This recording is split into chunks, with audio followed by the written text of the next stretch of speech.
Most contractors think that multifamily growth is about scaling or pricing or just relationships, but it's not always. The real structural advantage in multifamily is understanding that property managers' greatest desire is operational silence. I want to really be able to talk to you guys about the difference between transactional work and the dynamics of a portfolio and why silence equals stability inside of multifamily communities. We want to look at like how proactive communication can really change the positioning with being a vendor and what selling peace of mind really actually looks like in the day to day. So, when we look at systems that we use to protect the manager's day and the experience that the resident is going to be going through, we're not looking at things that are going to help, hype you up. We're not looking about undercutting competitors. It's about really designing a service model that can reduce friction inside of a living community. If you're a residential guy or if you're a commercial guy that's really looking and exploring growing and scaling in multifamily, the perspective that this can bring can really change how you think about positioning yourself and communication and really looking at a strategy for that long-term portfolio growth. I don't think multifamily rewards the loudest contractor. I think a lot of the times it rewards some of the calmest. And when we look at selling silence, really over selling anything else, it's a service model that a lot of contractors never build. And, when I was running roofing projects inside of multifamily communities, I wasn't trying to sell roofs. I was focusing on selling silence. And I don't mean quiet shingles. I mean the silence in the property manager's office. I'm talking about no outrage from the residents when I'm doing work, no escalations from the residents that are climbing that ladder. I'm not talking about people that are blowing up on days. I'm not talking about, surprises or headaches that I'm causing by doing work at that community. Because once I understood that a property manager's greatest desire is peace inside of the community, I stopped just building projects and I started building systems around the calm. And I want to try to walk you through exactly what I did and what it looked like and why it became nearly impossible for competitors to try to displace us or come in and steal a property manager that we had a relationship with. Early on I realized something, that a property manager isn't just buying a roof replacement. What they're buying is stability during disruption. Roofing projects by nature are extremely disruptive. They're noisy. There's tons of debris and dust. There's restrictions from parking because we got to load and we got to stage our materials. And there's a lot of anxiety from the residents when we're doing a project. All of that creates unexpected issues. So the real question became, how do we do necessary disruptive work without creating more chaos? And that question really changed how we operated. A lot of contractors that I saw while out in the field, they show up, they complete a scope of work, right? They respond when they're called. It's great. It's great transactional work in that environment. But inside of multifamily portfolios, I think silence needs to be engineered. It needs to be intentionally done. And I think that's what we did, was we built it intentionally.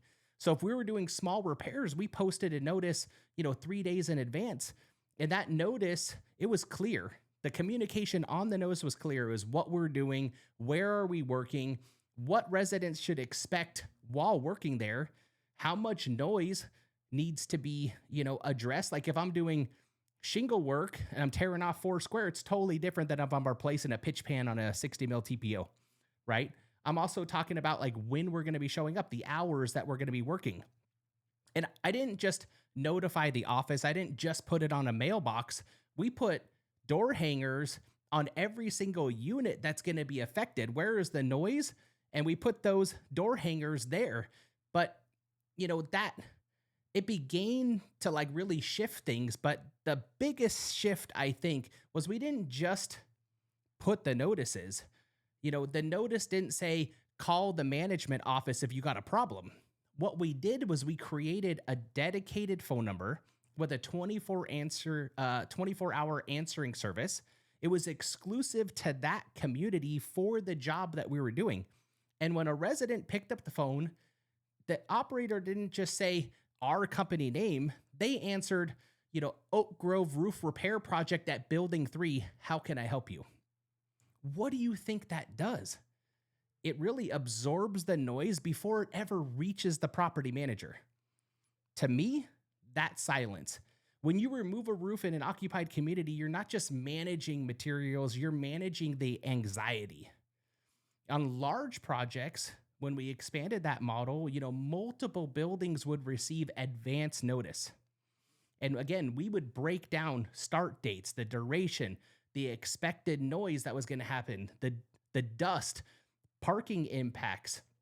There was direct contact information, but we held those meetings typically around like 7 o'clock at night at the pool house or at the office, wherever those residents were comfortable. And we let them ask questions after we did a short presentation, and we walked them through the process. We introduced ourselves before disruption began in their small little ecosystem. The meeting wasn't about the roof, it was about trust. And when that trust is built early on, the complaints, they drop off dramatically.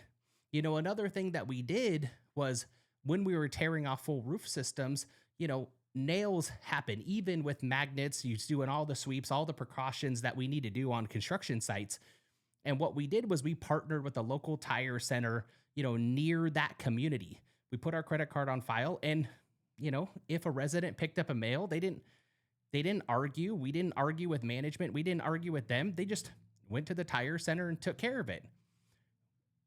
When that is done that way, when it's handled that way, there's very little friction, if any at all. There's really no debate. There's no escalation. Sure, it cost us a little bit of money occasionally. We always try to get every single nail, but as you know, if you're watching this, it's not 100% possible. But what did we buy? We bought calm, and that calm compounds. Now, try to zoom out. Imagine that you're a property manager overseeing multiple assets. You've worked with contractors who are just, I think, almost like triggering resident complaints, and they require just constant follow-up. A lot of the time they're sending unclear invoices, right? And they're creating reactive situations. And then you work with a contractor like us who pre-communicates, who absorbs those calls, who hosts, resident meetings, who handles secondary issues without any sort of drama. And then on top of that, we're keeping the manager informed without overwhelming them. So if you're the manager, who are you standardizing across your entire portfolio? Is it the cheapest or is it the quietest? And I think that's a structural advantage that most contractors, they never design for. Silence it's not personality. I think it's a process. It's dedicated communication channels, right? There's structured notification systems. I think you have to have discipline out in the field. You need to have clear accountability. And then it's really resident first mitigation planning. And I think most contractors, a lot of the time, they think that differentiation means better marketing. But in multifamily, I think differentiation often means better containment. Containing the noise, containing the emotion, containing any sort of friction. And I think when you do that, property managers start to see you as part of their operational rhythm, right? They're like, I don't even want to go without using you. You're not just a vendor. And over time, what do you think happened? Competitors would bid against us, sometimes lower, sometimes aggressively lower. But the property manager wasn't even comparing numbers at that point. They were comparing experiences. They were asking themselves, like, do I want disruption with that management overhead, or do I want disruption handled professionally and quietly? And once they experienced our model, switching, it felt risky to them. not because we were superior, but because we had reduced their stress every single time we did a project. And I think that's a different level of value. And if you're a growth minded contractor really considering to work in multifamily, if you stop asking how you're going to win this job, but you start asking yourself, how am I going to protect the manager's day? And if you can design your service model around protecting their calendar, their inbox, their reputation within the residence and the ownership, I don't think that you're going to be competing transactionally anymore. I know for sure you're going to be operating strategically.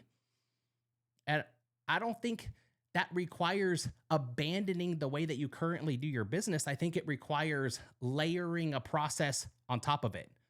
So if you can layer that proactive communication, if you can have dedicated channels, if you can have resident engagement, if you can have a plan for mitigation, right?